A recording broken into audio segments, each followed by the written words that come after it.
Going over to the Culture Part podcast, you have a BLM organizer saying that stealing Gucci is reparations. Though, granted, I'm no fashion aficionado. Obviously, I wear the same suit, as we say, darn near, actually, really, every single day. Buy once, cry once.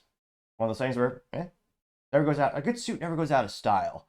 Now, just because I'm a business owner, I do know a little bit about Gucci. Not that I ever, pay for it. But yeah, she's saying stealing from Gucci is like reparations.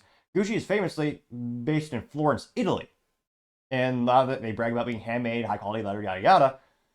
Great business story and success story. Appreciate that regard. But someone in America, there's also gals in California, double negative there, because slavery never existed in California. No topic for another time, perhaps. But now they're saying, oh yeah, stealing from Gucci is like reparations.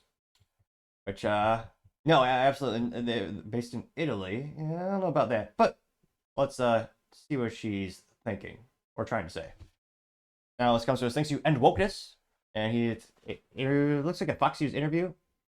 And they're based, this actually from the country of Chicago. I'm only partially kidding because coming from the great state, or some might argue the great country of Texas, Chicago is kind of the very bizarre situation. One of those things where it's almost the exact opposite of Texas, which perhaps is why so many businesses leave Illinois, or some people call it Illinois, for places like Florida and Texas. But I partially digress. Let's hear what she has to say. It's oddly enough 2024, and she's wearing a mask. She has some Harry Potter looking glasses, really unique, and short red dreadlocks, and a red mask. So there's some matching. So maybe she's a fashion guru. And this is the title from Fox News. It says, "Chaos in Chicago, Black Lives Matter rally accuse the looters." If somebody decides to loot a Gucci or a Macy's or a Nike, because that makes sure that that person eats. That makes sure that that person has clothes. That's reparations. Oh wait, what were those businesses again? Let's rewind that tape. Well, it's not tape in 2024, but Or a Macy's. Macy's. Where are they headquartered again? Well, the fun fact of the day. So she's talking about Macy's. I just know they're not headquartered in Texas because I'm more of a Texas business guru. Well, based on my role. But where's Macy's at? I want to say it's Chicago or New York. Where are they based at? I was right, New York. 131 West 34th Street. Fun fact of the day.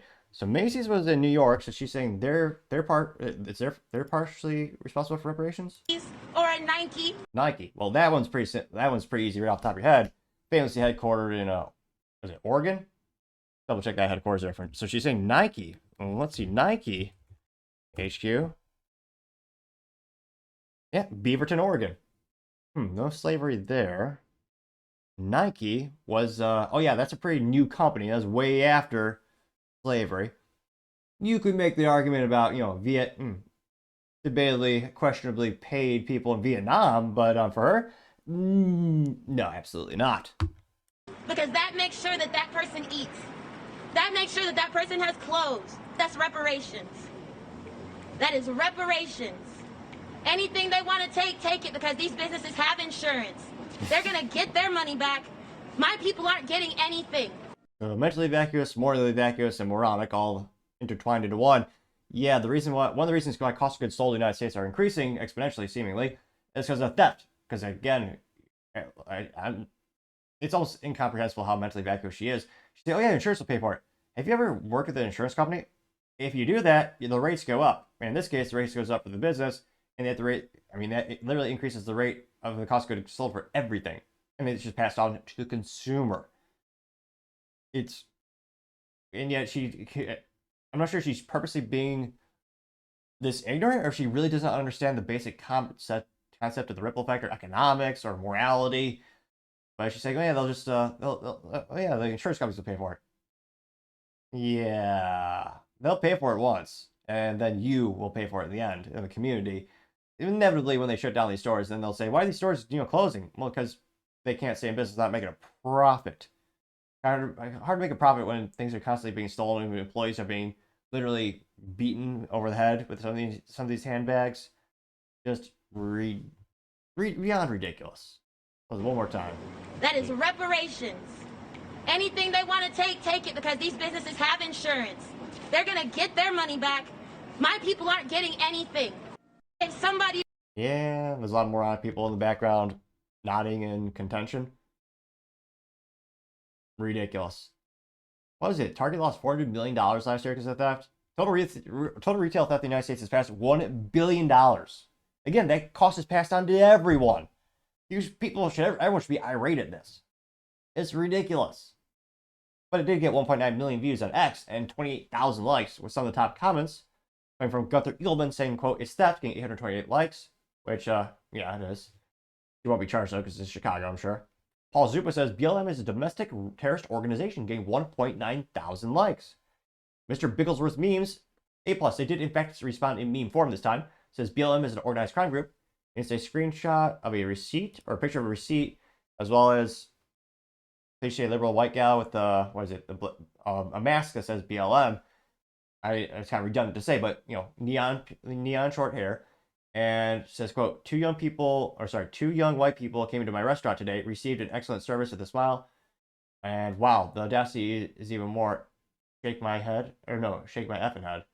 And it looks like the receipt, instead of a specific tip or a tip amount, the receipt, let's see there, says all lives matter. Audacity. The girl herself, so she's saying two white people came to my restaurant today. Received excellent service. Oh, that's kind of funny. Okay. I got 428 likes, though. Scrolling down more and more. Brew Chief says, "This lady right here is one of many, many reasons you should all vote for Trump," getting 2.8 thousand likes. George says, "Gucci supported BLM." Oh, they did. So I think, I added that second part. "So I think it's the natural rewards for the efforts. I have no sympathy for them. Loot as many as you want," getting 2.9 thousand likes, which, yeah, I mean, that would be kind of a funny thing if it, and a lot of businesses did. I'm yes, you are no, said they need Gucci to close to feed their family. AOC probably, as a quote. Let's see. General TM says, "After listening to this BS, anyone with a brain would have known that BLM was a scam," getting 365 likes. Which, yeah. Let me know, do you know any single neighborhood or a group of people, anyone who, on the actual individual people who are struggling, did anyone actually get any benefits from BLM? Did they clean up the neighborhoods? Did they provide economic opportunity or incentivize businesses to move into their neighborhoods and help? No. The founders were Marxists who they actually got busted for improper use of, all those funds, including paying for adult entertainment, inebriating themselves with many substances, and buying mansions all over the place in true rules so they would not be fastened. We also have Sandy saying, "Let me break down this nonsense street." And it has a picture of California and says, "A state that never owned slaves is taking money from people who never owned slaves to give to people who were never slaves," getting 302 likes. Which, yep, that's a big controversy in the United States because, yeah, that's why I don't think it'll ever be popular on a national scale. The white girl says, "Then the reparations conversation is over then, huh? Y'all looted and destroyed billions of dollars during your riots. Case closed." Getting 1,000 likes. Brian Kennedy says, "This person is a criminal, plain and simple." And there's a picture of Oprah screaming, you're a victim, and everyone's a victim." That's juxtapositioned by a picture of the BLM hand. Someone actually added a cock to it. Getting 328 likes. Machiavelli says, "BLM equals black looting matters," getting 159 likes. Diesel Babe says, "I'm pretty sure that's theft," getting 100 likes. Which, let's see here. Yeah, be interesting to see if this ever. I mean, I thought that organization kind of petered out just petered out, so to say. And it looks like they're still around, somehow raising funds, and people are still donating to them, despite all the expose documentaries showing the improper use of funds and how they really have helped anyone. But I mean, let me know. Do you think they'll make a comeback in terms of the cultural lexicon? This is the first time we've seen them really much activity lately. It looks like they're starting to reorganize things. But let me know in the comments, because as always, be fascinated to hear what you have to say. Thank you, everyone, for taking the time to tune in. Again, trying to get to 4,000 subscribers by the end of the month. So if you can click that button, I greatly appreciate it. Also, give me a thumbs up, thumbs down, or comment. It's a great way to give me some additional feedback, letting me know I can make the show better and better. Lastly, don't forget to take time to tell your family, tell your friends, tell your coworkers, heck, tell your enemies, tell anyone and everyone. Just stay safe and fight the good fight.